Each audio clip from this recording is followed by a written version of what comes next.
when Yindindi was making the birds, his task had not been an easy one. The animals and fish and insects had been very obedient and willing to learn, but the birds seemed very hard to please. Some were content to practice their new songs while building their nests, but others quarreled with their neighbors over any little thing at all.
Some of the birds were just very rude and unfriendly.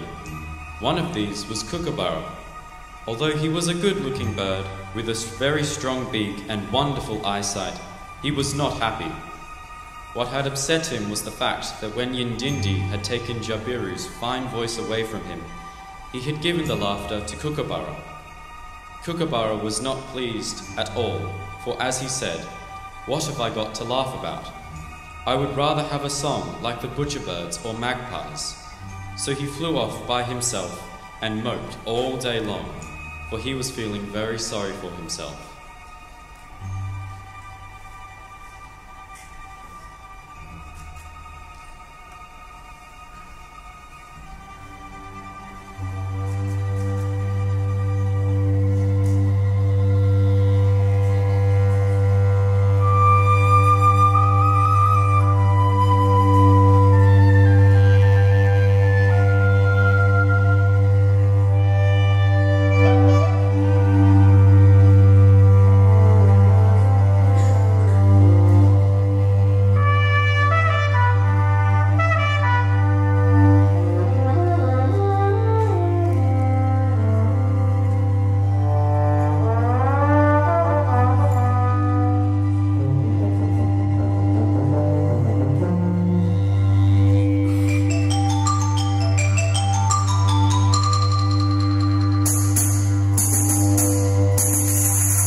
Now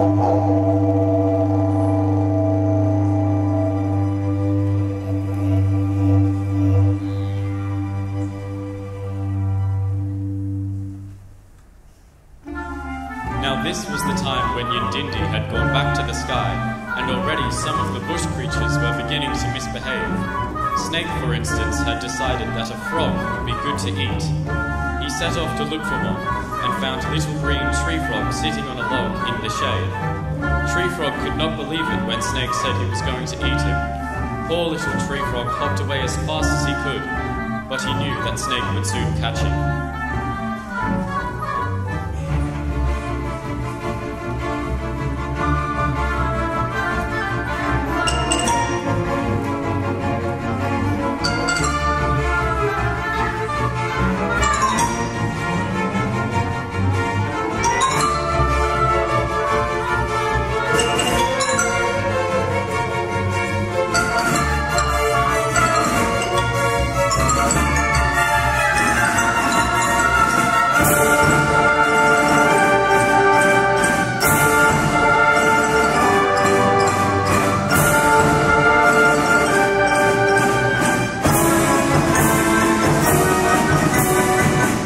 Cried the tree frog.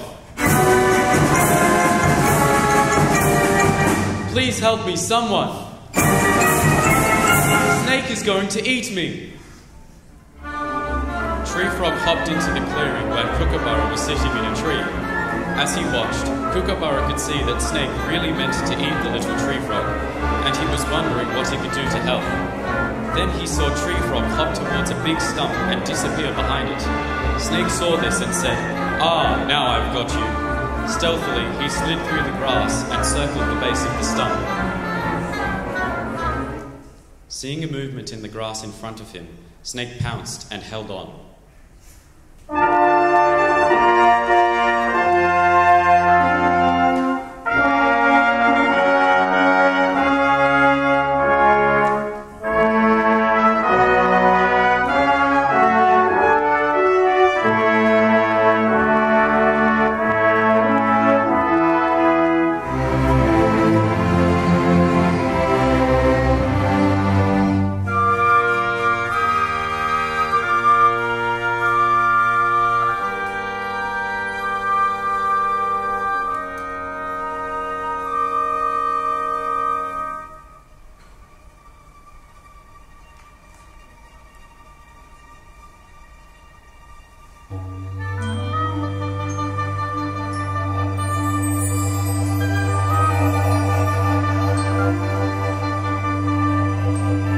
That was when Kookaburra burst out laughing.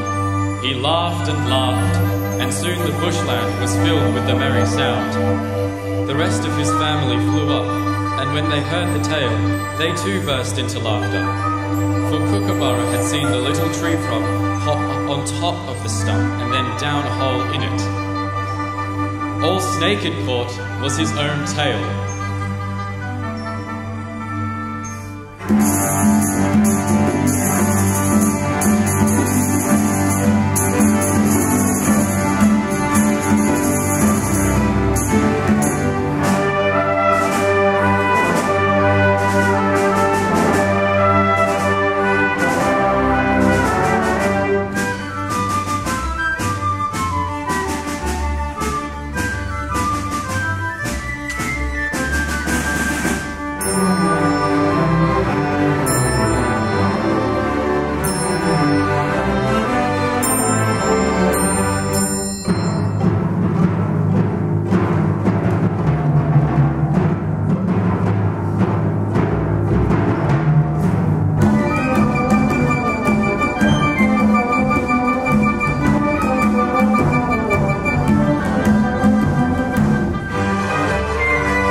And all Snake had caught was his own tail.